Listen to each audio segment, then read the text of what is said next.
সংস্কারের পাশাপাশি একটি বড় চাওয়া প্রত্যাশা গণহত্যার বিচার, যেটি নিয়ে এরই মধ্যে আপনি জানেন যে কিন্তু এর ব্যাপ্তি বা এর পরিসংখ্যানটা এত বেশি যে সরকার আসলে এই সময়ে কিভাবে এটার বিচারের লাগাম টানবে। বিশেষ করে যেটি প্রধান প্রসিকিউটর যিনি বলেছেন যে প্রধান যারা অভিযুক্ত তাদের বিচারটা তারা শেষ করতে চায় 1 বছরের মধ্যে, কিন্তু সব বিচার নিশ্চিত করার উপায় কি?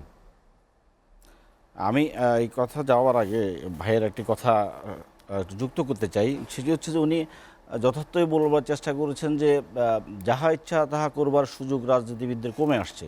এটি সত্য কথা। একই সাথে উনি যেটা বললেন সেটি হচ্ছে যে একটি সুষ্ঠু নির্বাচনের মধ্যে জনপ্রতিনিধি বা রাজনৈতিক দলের কাছে এই ক্ষমতাটা যাওয়াটাই হচ্ছে যে আসতে থাকে। এটি খুব স্বাভাবিক কথা। রাজনীতিবিদেরাই তো দেশ চালাবে, ক্ষমতা যাবে, এটি প্রত্যাশিত। যেই প্রেক্ষিতে আজকে আমরা যে এখানে দাঁড়িয়ে আছি সেখানে আমাদের ব্যর্থতার কথাও বলেছেন। আমাদের ৭১-এর ব্যর্থতা, ৯০-এর ব্যর্থতা, ৯৬-এর ব্যর্থতা, আমরা জনগণ, আমার ছাত্র সমাজ যেই মাত্রাই হোক আন্দোলনের মাধ্যমে তৎকালীন যারা ফ্যাসিবাদী ব্যবস্থা কায়েম করেছিলেন তাদেরকে আমরা পরিবর্তন করেছি, আমরা ৩ জনের রূপরেখা করেছি, কিন্তু পরবর্তীতে আমরা সেগুলো ধারে কাছে যাইনি। অর্থাৎ আপনি যদি খুব রূঢ় ভাষায় বলেন যে জনগণ বারবার কিন্তু প্রতারিত হয়েছে। এখন ৯০ এই জনগণ যেন আর প্রতারিত না হয় তার একটি মাইলফলক আমাদের তৈরি করতে হবে। এটি তৈরি করতে গেলে যাহা ইচ্ছা তাহা করবার যেমন সুযোগ নেই, এটিকে সাংবিধানিকভাবে কিভাবে আপনি এই ন্যায্যতা দেবেন যে যাহা ইচ্ছা তাহা আপনি করবেন না, এটি একটি আপনাকে গ্যারান্টি ক্লজ তৈরি করতে হবে। আপনি একটি নির্বাচন ক্ষমতায় যাওয়ার জন্য এবং রাজনীতিবিদের ক্ষমতা সুষ্ঠু নির্বাচন আমরা ১৫.৫ বছর পাইনি এবং নির্বাচন তামাশা হয়েছে, মানুষ অতিষ্ঠ, নির্বাচন বিমুখ হয়ে গেছে, সব ঠিক আছে। কিন্তু এই গণ অভ্যুত্থানের পরে শুধুমাত্র একটি নির্বাচন, এটি কিন্তু শুধুমাত্র আমি কথা বলছি, অবশ্যই নির্বাচন পথ ছাড়া কোনো আমাদের বিকল্প নাই। নির্বাচনে যেতেই হবে এবং আমার রাজনৈতিক সরকার গঠন করতেই হবে, কারণ অনির্বাচিত সরকার দীর্ঘ সময় থাকবার সুযোগ নেই। Double million offer, Walton fridge কিনে পেতে পারেন ২০ লক্ষ টাকা, রয়েছে কোটি কোটি টাকার নিশ্চিত উপহার। কিন্তু যে আকাঙ্ক্ষাটা আপনি তৈরি করলেন, যে নতুন রাজনৈতিক শক্তিটা তৈরি করলেন, যে নতুন রাজনৈতিক আজকে ছাত্ররা, জনতা, শ্রমিক যেই ভাষায় কথা বলছে বা যে বক্তব্যগুলো তুলে আনছে, যেই রাষ্ট্র নতুনভাবে তৈরি করতে চায়, আর ২০১৮ সালে বাচ্চা ছেলেরা রাষ্ট্র মেরামতের কাজ চলছে এই কথা বলছে। আমরা রাজনীতিবিদরা তখনও বুঝতে পারিনি যে রাষ্ট্র আসলে মেরামত করতে হবে।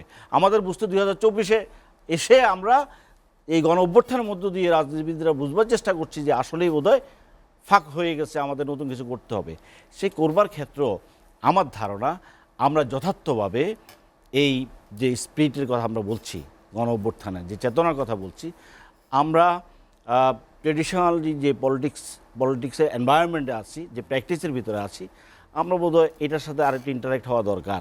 আমাদের আর বুঝবার চেষ্টা করা দরকার, আর একটু ধারণ করবার, আর একটু কথা বলবার, আর একটু সংবেদনশীল হওয়া দরকার।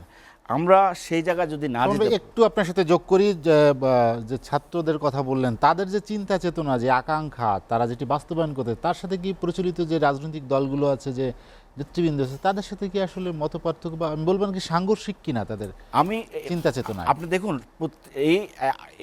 এই গণ অভ্যুত্থানের পরে প্রত্যেকটি রাজনৈতিক দলের সমর্থনে এই সরকার এবং ছাত্রদের সমর্থনে, এবং তখন কিন্তু আমরা সকলেই কথা বলবার চেষ্টা করেছি রাষ্ট্র সংস্কারটা লাগবেই।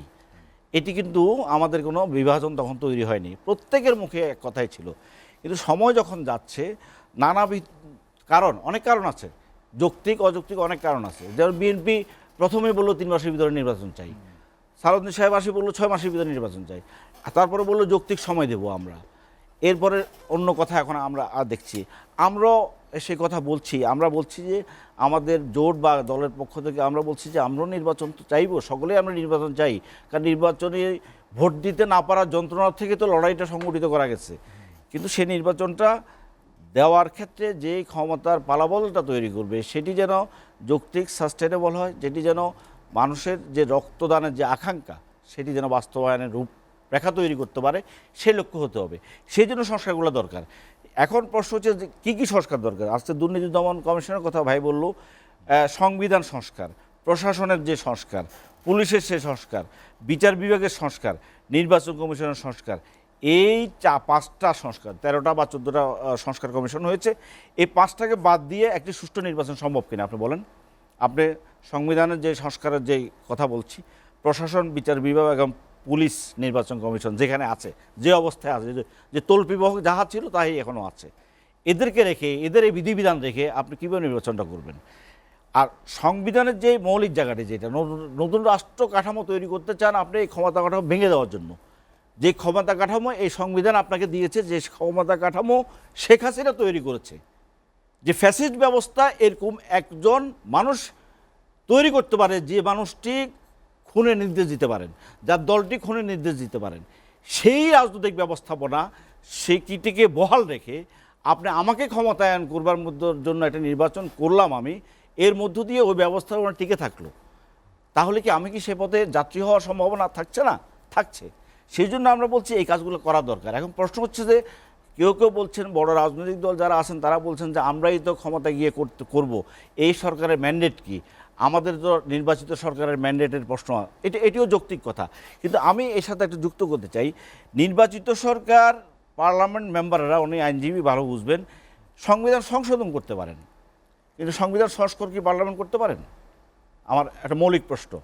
কারণ যে সংবিধানকে সুরক্ষা দেওয়ার জন্য আপনি ওত নেন, যে এমপিরা ওত নেয়, সেই সংবিধানের মৌলিক সংস্কার কীভাবে করবেন উনি? প্রশ্নটা খুব গুরুত্বপূর্ণ। আপনি এটা সংশোধন করতে পারবেন বিভিন্ন জায়গায়, লাইন এখানে উপরেরটা নিচে আনতে পারবেন।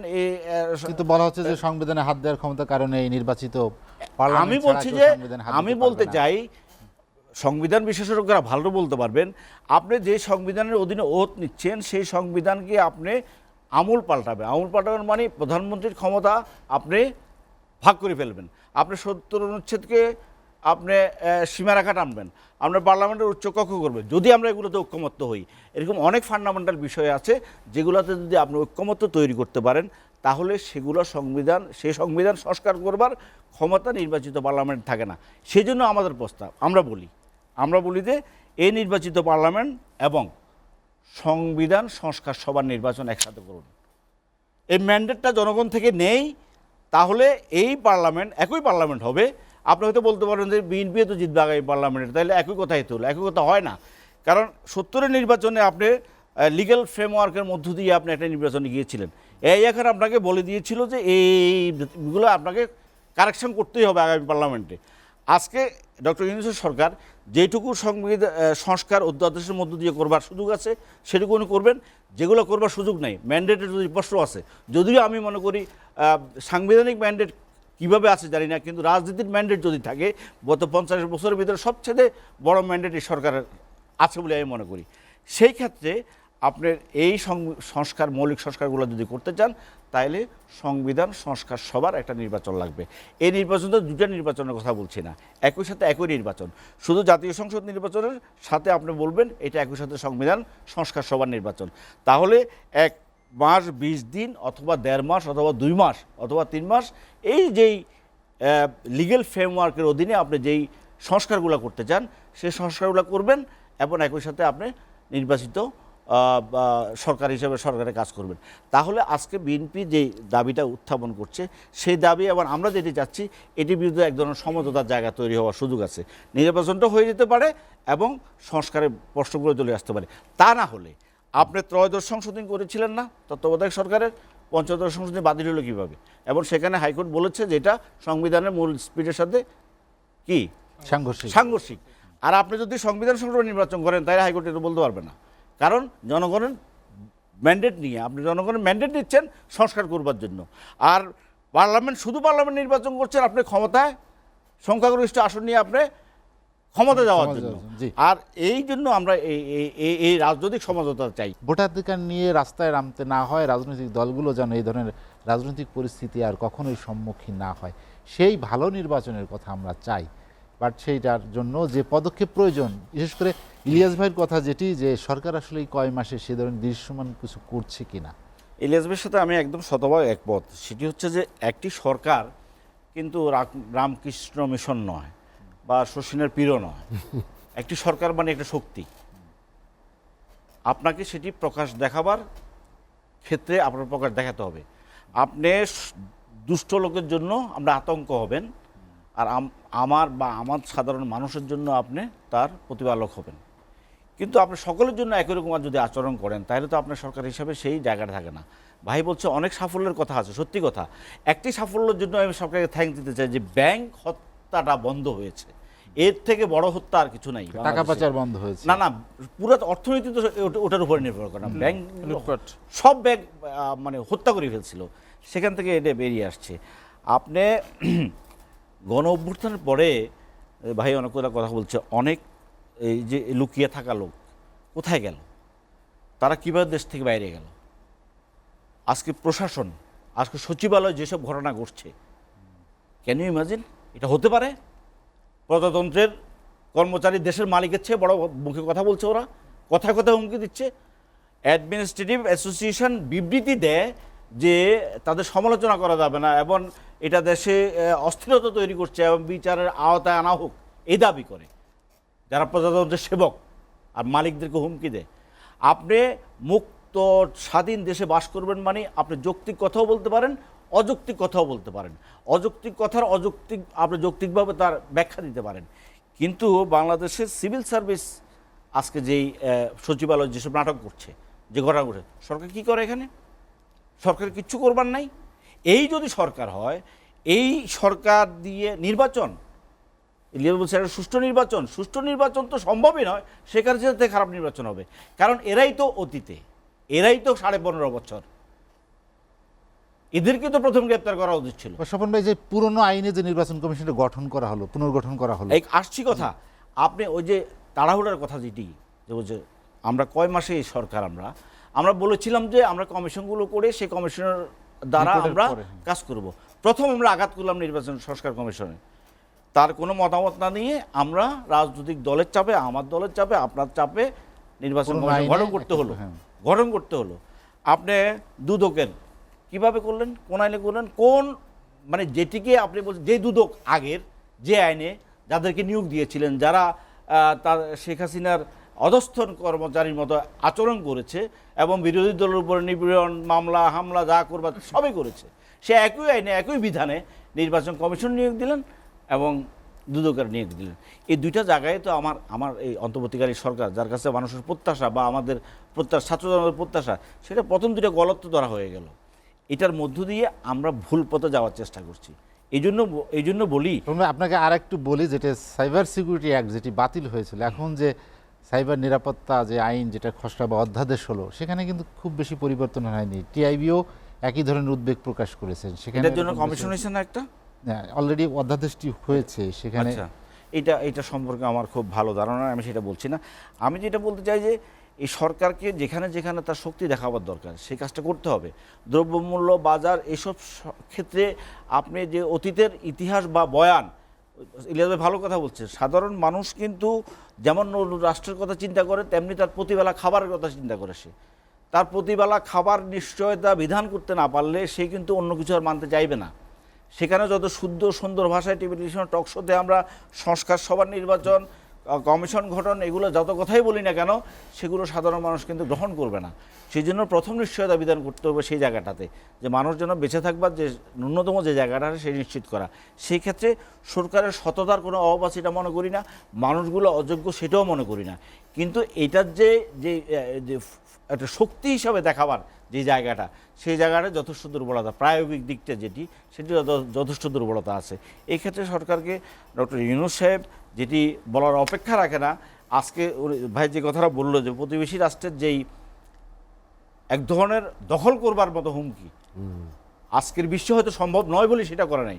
আরেকটি কথা বলতে চাই আমি, প্রফেসর ইউনূসের মতো মানুষ যদি আজকে রাষ্ট্র ক্ষমতায় আমাদের অন্তর্বর্তীকালীন সরকারের প্রধান না হতেন, আমি খুব ভাবি মাঝে মাঝে অন্য কারো মাধ্যমে যদি আমাদের এই অন্তর্বর্তীকালীন সরকার গঠিত হইতো তাহলে ঘটনা ঘটাইতো আমি ঠিক বুঝতে পারছি না। কারণ প্রফেসর ইউনূসের যে আন্তর্জাতিক পরিমণ্ডলে তার যে অবস্থা, এটিকে অস্বীকার করবার কোনো সুযোগ নেই এবং এটি আমাদেরকে অনেক রক্ষাকবচ হিসেবে কাজ করছে।